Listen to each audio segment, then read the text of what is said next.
Friends, welcome to my workplace at Ranaghat, West Bengal, India. This is a cataract with grade 3 nuclear sclerosis with small people. In this case, I have decided to use a pupil expansion device from the very beginning.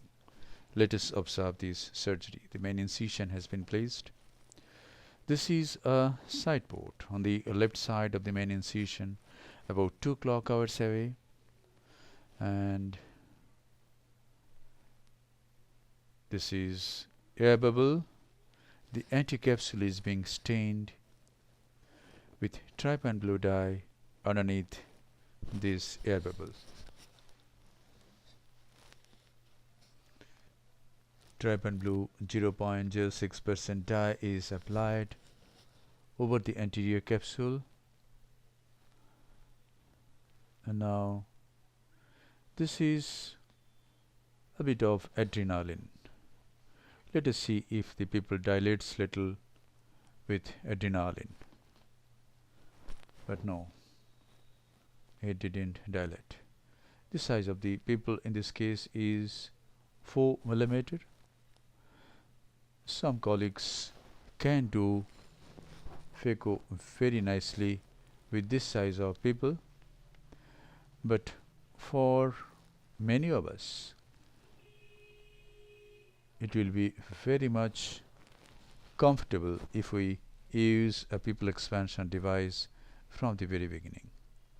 And the device I am going to use in this case is B-HEX pupil expander. Antechamber has been underfilled and some visco has been injected behind the iris to make some room for the flanges that will be tucked behind the iris. This is a side port on the right side of the main incision, about 3 clock hours away. And now this is the B-HEX pupil expansion device, also known as B-HEX ring. It has been invented by Dr. Suven Bhattacharjee of Kolkata. And the forceps that I am using is known as B-HEX forceps.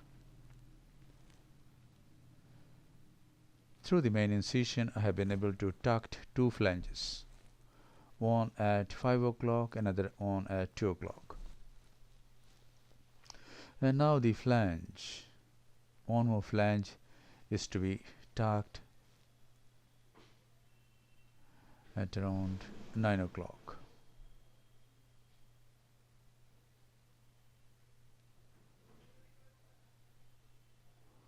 Yes, the flanges are tucked, and now the size of the pupil is about 5.25 millimeter, 5.5 millimeter.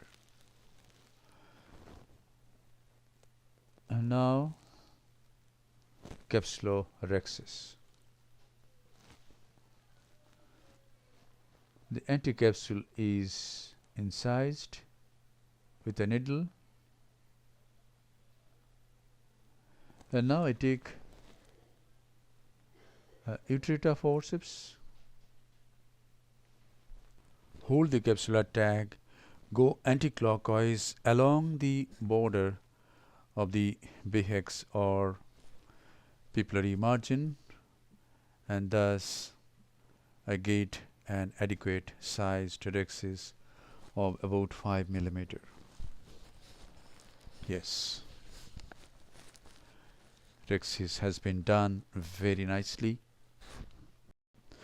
and now hydro dissection is to be done. This is BSS being passed behind the just under the anticapsular rim, and the nucleus is rotated very nicely, and now the case is just as in other routine cases. You can see the B-HEX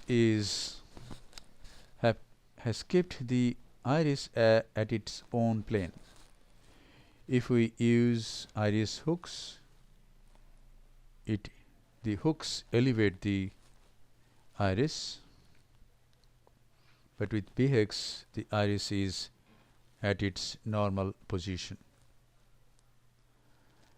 and moreover we have not made any other stab incisions.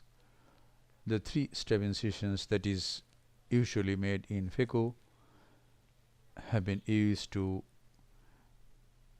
apply this device.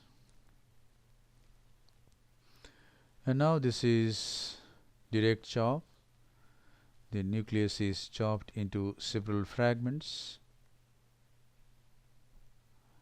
and the nucleus is emulsified. In this case, the vacuum is 450 from the very beginning, flow rate is 45 ml per minute, and ultrasound energy is 60%.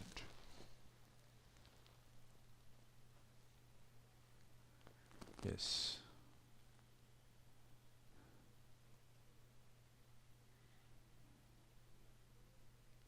This is the last part of the nucleus.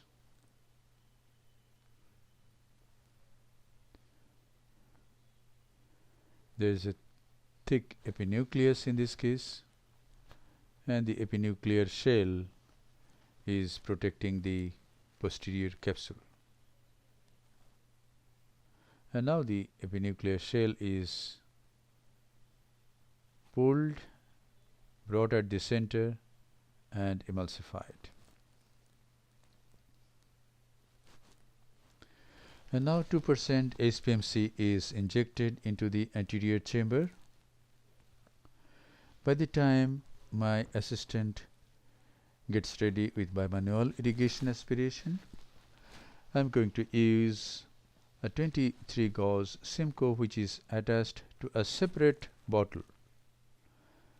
So my assistant gives this and she gets a lot of time to change the tubings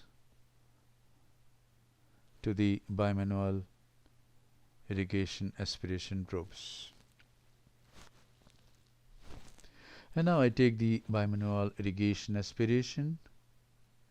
Irrigation goes through the right side port, aspiration from the left,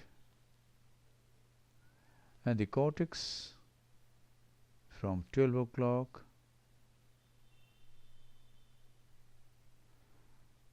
11 o'clock, 12 o'clock, 10 o'clock are removed. Yes, it is done. And now is the time to implant an intraocular lens. Visco is again injected and a single piece monofocal intraocular lens is implanted in the capsular bag.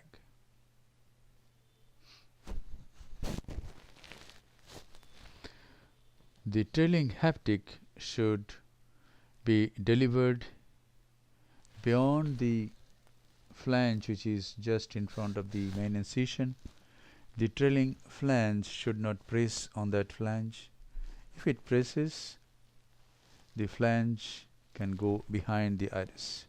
Now this is how we remove the B-HEX, pull centrally and go again peripherally towards the angle, and all the flanges are untucked and it comes out.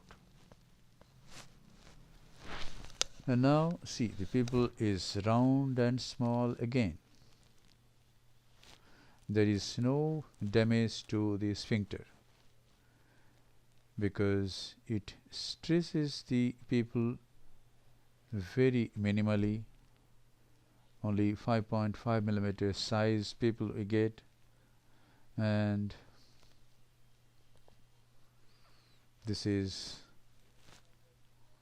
that doesn't cause any sphincter tear.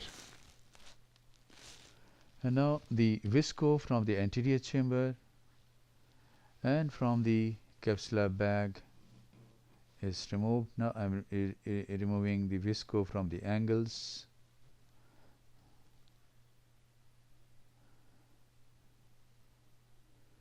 Remove the visco from the posterior chamber and from the capsular bag, it has been removed. And now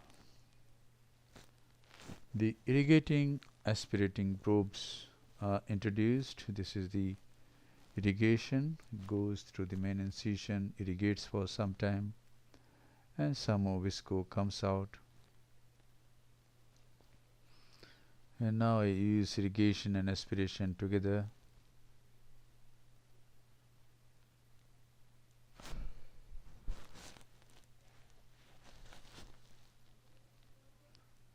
And it is done. Very nice cleaning of visco is done, and it should be done in this way, because otherwise visco induced raised IOP can cause a lot of discomfort to the patient. This is closure of the side ports. So in small people we should use either iris hooks or any pupil expansion device which you are comfortable with.